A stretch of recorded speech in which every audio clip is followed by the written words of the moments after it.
prophète Eli Pada. Le prophète Eli Pada a été tué dans la nuit du vendredi au samedi. Passez là. Ils ont tué le prophète Eli Pada. Le prophète Eli Pada a été tué dans la nuit du vendredi au samedi. Et c'est aux environs, c'est tardivement. Écoutez-moi très bien.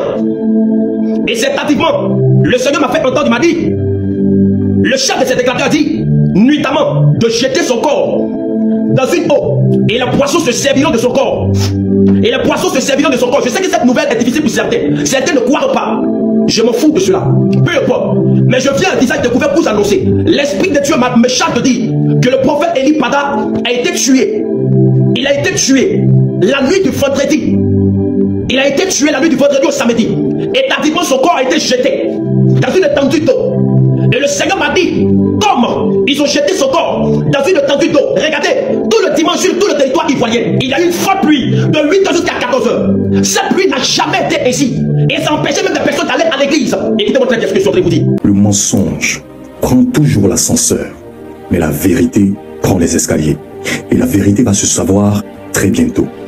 Proverbe chapitre 3 verset 35. Il est écrit, les sages hériteront de la gloire, mais la honte est le partage des insensés. Il faut dire que dans les premiers moments, nous étions tous inquiets face à la disparition de notre bien-aimé frère. Il y a eu des spéculations, des mensonges, des accusations gratuites, mais qui n'ont finalement servi à rien. Aujourd'hui, c'est dans la joie et dans l'assurance que je puis vous dire que le prophète Eli Pada se porte très bien.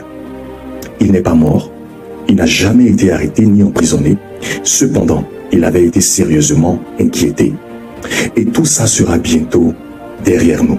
Proverbe chapitre 22 verset 3, il est écrit, l'homme prudent voit le mal de loin et se cache. Eli Pada avait pris ses dispositions longtemps à l'avance. Et c'est ce qui justifie justement ce long silence. Mais rassurez-vous, il se porte à merveille.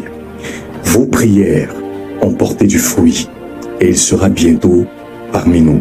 Il n'y a plus de recours possible. Pour vous, c'est fini.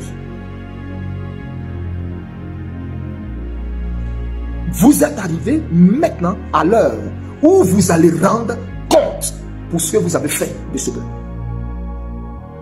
Vous êtes arrivé à l'heure où vous allez rendre compte pour chaque goutte de larmes qu'a versé chaque Ivoirien. Vous êtes arrivé à l'heure où vous allez rendre compte pour chaque dommage fait à chaque Ivoirien.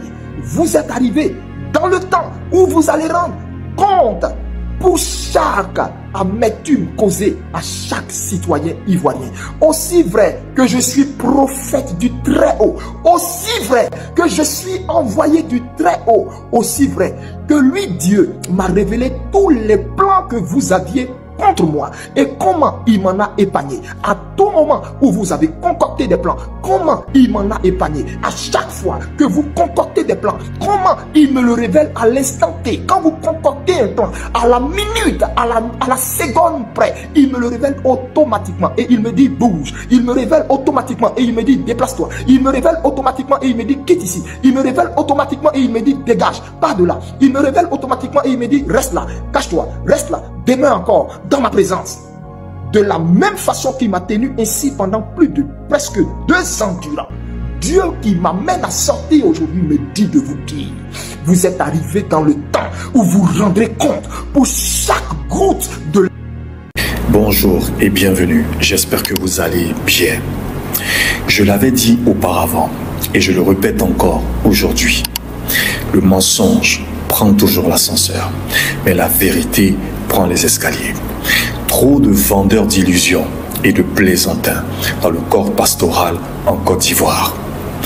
Depuis le 30 avril 2024, nous avions affirmé que le prophète Eli Pada n'avait pas été arrêté et qu'il n'était pas sous la garde des autorités. Après la publication de cette vidéo, j'ai été la cible d'injures et d'accusations venant de toutes parts. Mais avec le temps, la vérité s'est imposée et m'a donné raison. Je veux bénir Dieu d'avoir préservé et gardé son serviteur Eli Pada. Aujourd'hui, nous sommes plus que rassurés qu'il se porte bien. Et je tiens à lui transmettre mes salutations à travers cette vidéo. J'ai fait ma part en tant que frère et aujourd'hui, ce combat prend fin. Maintenant, par rapport à son message, qui est l'essence même de sa sortie, je n'ai rien à dire sur ça.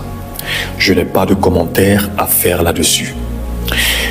Il est prophète et il a annoncé ce qu'il a reçu avec autorité. Je crois maintenant qu'il appartient aux Ivoiriens en général et aux chrétiens en particulier de s'approprier ce message ou de le rejeter. Cependant, une chose est sûre, c'est que toute chose a une fin. On peut tromper un peuple pendant un temps. On peut tromper une partie du peuple pendant un temps. Mais on ne peut pas tromper tout le peuple tout le temps. Prions sérieusement pour notre nation. Il y a des événements à l'horizon. Prenons toutes nos dispositions. Sur ce, que Dieu vous bénisse. Merci pour la qualité de notre écoute, de votre écoute. Shalom.